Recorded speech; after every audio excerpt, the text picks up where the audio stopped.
Listen closely. That sound is not the wind. It is not an animal. It is the sound of a human fingernail, torn raw, dragging across the inside of a coffin lid.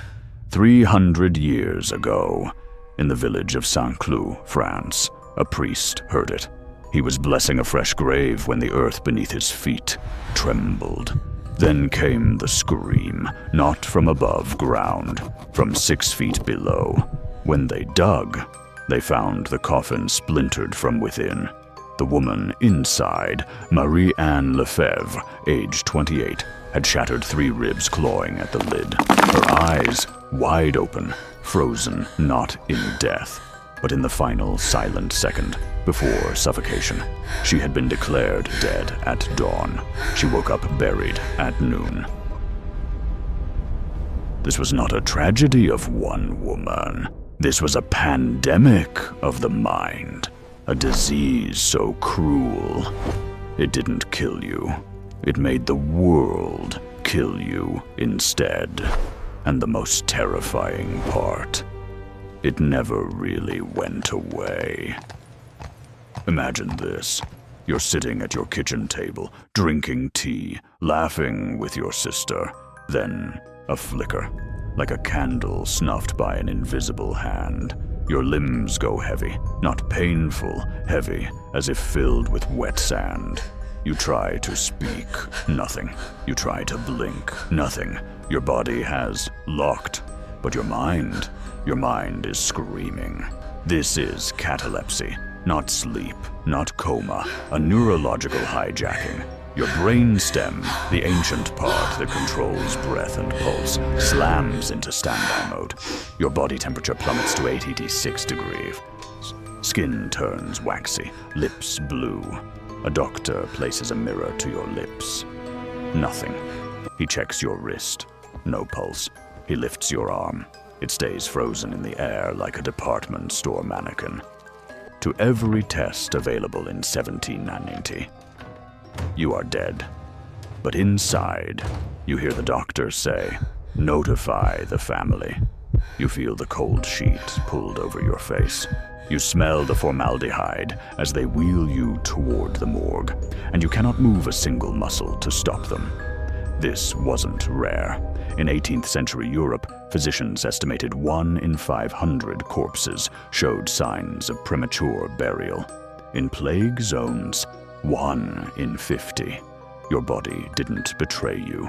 Medicine did. Now, let's descend. Darkness. Total. Absolute. The first sensation isn't fear. It's pressure. 6 feet of earth pressing down on the wood above you. A weight of 800 pounds per square inch. You try to move your hand, it scrapes against rough pine splinters. You try to scream, only a wet gasp escapes your paralyzed throat. Then, the smells arrive. The sharp tang of pine resin. The damp rot of soil seeping through cracks. And beneath it all, your own breath recycled in this wooden tomb. Each exhale makes the air thicker, hotter. Carbon dioxide builds, your lungs burn for oxygen that isn't there. This is when panic becomes physics. Adrenaline floods your system, but your body won't obey. You feel your heart hammering against your ribs like a trapped bird. Thump, thump, thump, thump. Then a shift. A faint crack above you. Hope. You strain every fiber of your being, and your right index finger twitches. Just once, but it's enough. You drag that finger, millimeter by millimeter, across the lid. Scratch, scratch, scratch. You are writing your final message to the world, with your own broken nail. Above ground, a gravedigger pauses. He hears nothing. He shrugs and walks away.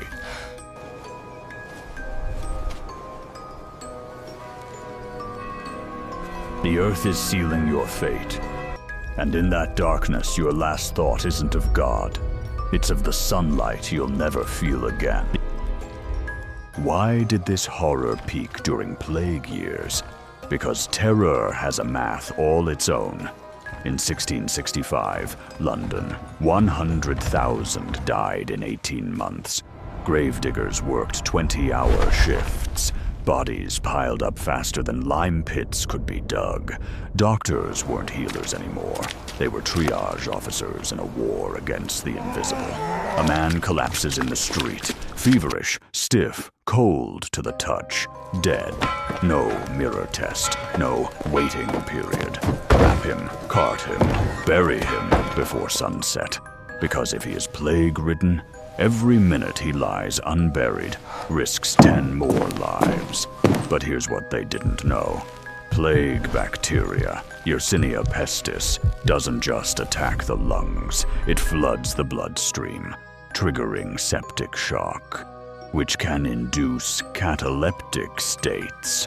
The same with cholera, typhoid, even severe influenza.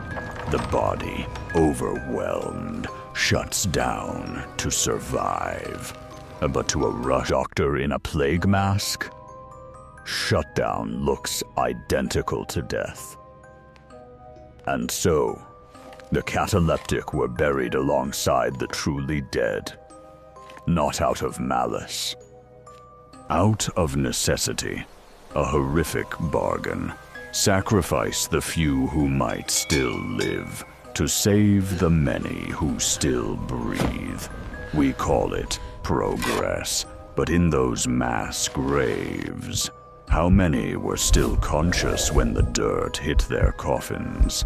By 1800, Europe was haunted, not by ghosts, by the memory of screams from below. A German poet, Johann Gottfried von Herder, wrote, "I would rather be torn apart by wolves than buried alive." And so, humanity fought back with ingenuity, born of pure dread. The safety coffin was born. In 1829, Dr. Johann Gottfried Taberger patented a masterpiece of paranoia, a string tied to the corpse's hand, running through a tube to the surface, connected to a bell above ground, guarded by a grave watcher, paid to sit all night, listening. But the system had a flaw. The cataleptic state could last hours. By the time consciousness returned, the victim was already oxygen-starved, weak, delirious. That first finger twitch, it might ring the bell once, but the watcher, half asleep, would dismiss it as wind. The other inventions followed. The life indicator, a glass pane set into the coffin lid so mourners could watch for breath. The corpse reviver, a tube pumping ammonia fumes into the coffin to shock the system awake. The grave gun, a spring-loaded pistol aimed at the chest. If movement detected, it would fire to confirm life. We laugh at these now, but ask yourself, what would you invent if you feared your own funeral? You think this is history? Look closer. In 2014, a 78-year-old woman in the Philippines was pronounced dead after a heart attack. She lay in her coffin for 8 hours before her daughter heard scratching. In 2021, a man in Brazil woke up on the autopsy table, scalpel in hand, as the pathologist prepared to cut. Catalepsy still exists.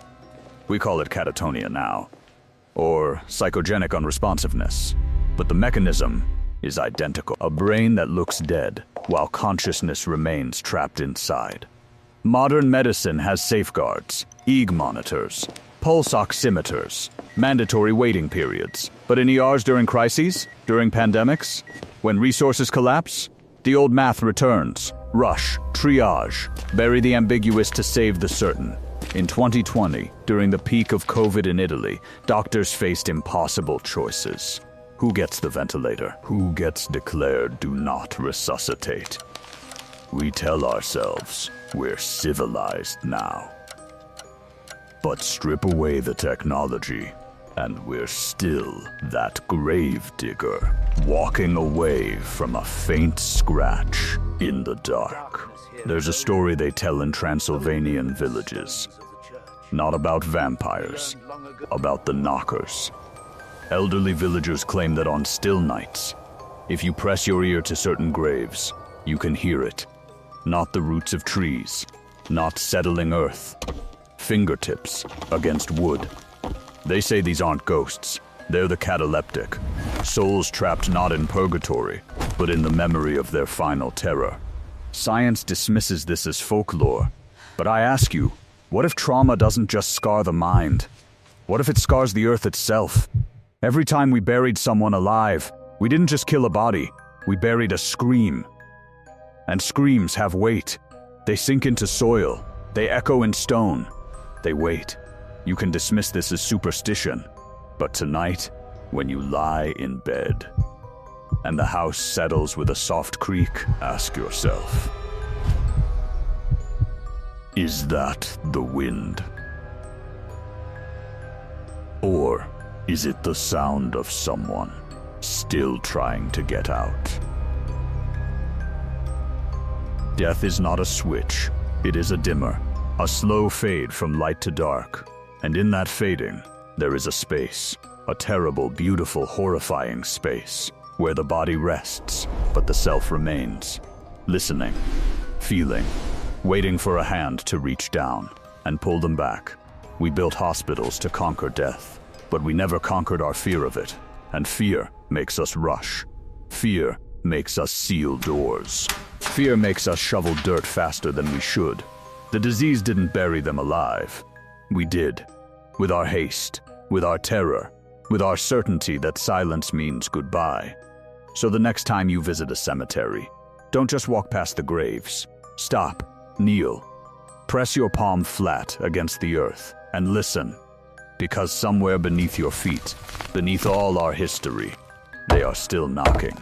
And they have been since the first grave was ever dug.